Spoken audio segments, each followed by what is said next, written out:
All right, today we have the gold model 5.8 gigahertz UVC receiver. It's an OTG micro USB interface that goes to an Android device or tablet. It has 150 channels, and we'll check the latency on it. The Poke FPV was a 0.1 second, it says, latency. This one's probably similar based on what I see, and I'll show you that in a second. So we're going to compare that to a regular RC305 receiver inside of there that I have, just a battery, the receiver, and the monitor. So first thing we'll do is plug it into my phone. I'm using the Note 3. And there it is. That's your Go FPV. Let's go ahead and do it again, so I'll show you which one to select. Unless I already had it set to always. All right, so well, that's the app. It's Go FPV. If it asks you, then just select that one. So it has a couple features. Right now it's in cardboard mode. Take that off, and you can zoom out or zoom in. We'll turn our camera back on, and we'll zoom it back out all the way. You can record, but recording tends to crash this phone. I don't know if it does it with others, so I'll just record using screenshots later on. There's a few things in settings that the other one didn't have, like the max brightness, auto start your video, stuff like that. That's pretty much it. Yep, that's pretty much it. So what we'll do is we'll compare the latency first. And I don't know if you can see the top. So you can see there's a definite difference. It's a little slow. It's a little slower than my monitor up top. Not much. But the main difference is the video quality is just not very good. It's a little grainy. I don't know if you'll be able to see that in here, but you'll definitely see it when I take it outside, and we'll show you the difference. So now, the main reason why I bought these is I have an APM controller, flight controller, and it uses Mission Planner or Droid Planner in the phone. And I wanted to use my phone as both my FPV viewer and my telemetry monitor. And a bunch of people have done it using the standard easy caps, and that's just big and bulky. I wanted to use it with something small, so I went to test this out. And you go into Tower Beta. Let's find that here.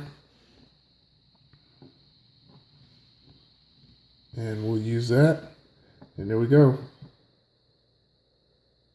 So now I can use my phone as both a telemetry device by hooking my APM up via Bluetooth and then using this for the USB.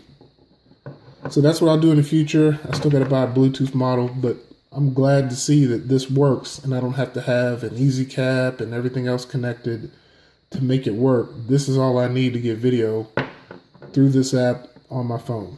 So, good sign. So now we'll go ahead and take it outside, and I'll let you see what the video quality looks like. Alright, got my Flexify quadcopter on. Got it hooked to the app. As you can see, it's recording.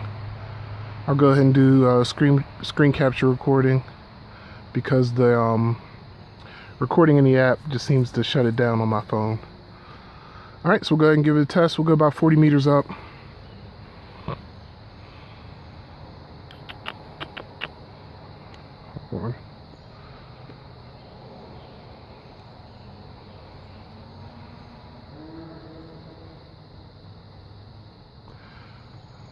Alright, so recording on here, screen capture. I got it connected to the Go FPV app on using my Flexify drone, and we'll go ahead and give it a test.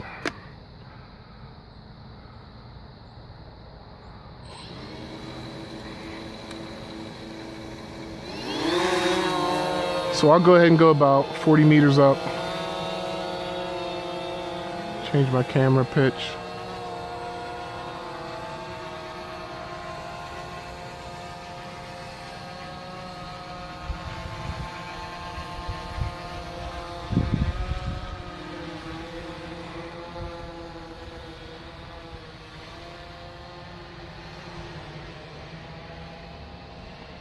Go ahead and pitch it down some.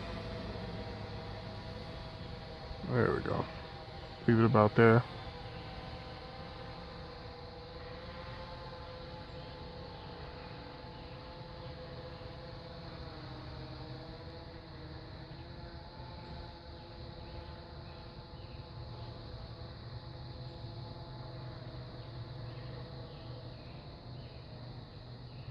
So I'll go ahead and pitch it down.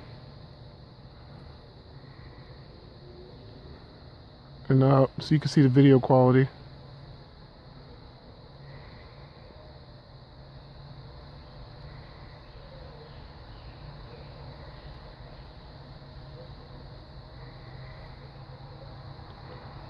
I'm about 130, 140 meters out. A couple trees in the way, but nothing really obstructing the view.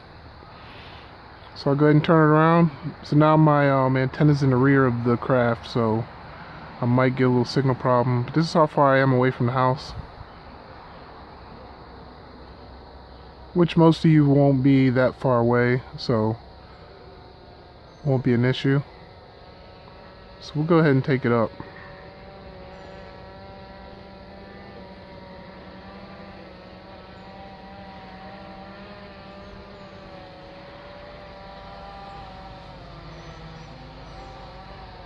So if this video quality is good enough for you, which pretty much is for me, for the convenience of it, then this will work.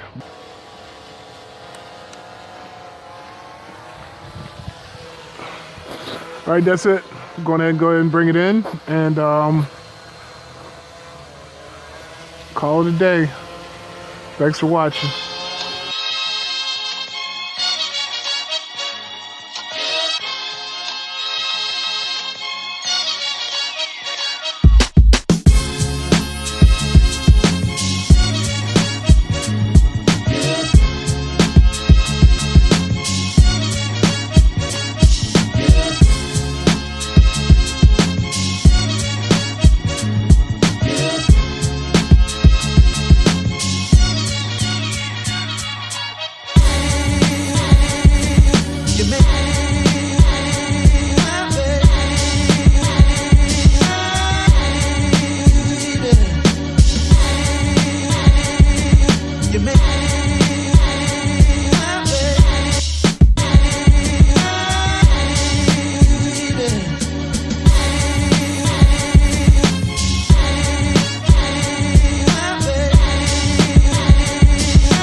So I thought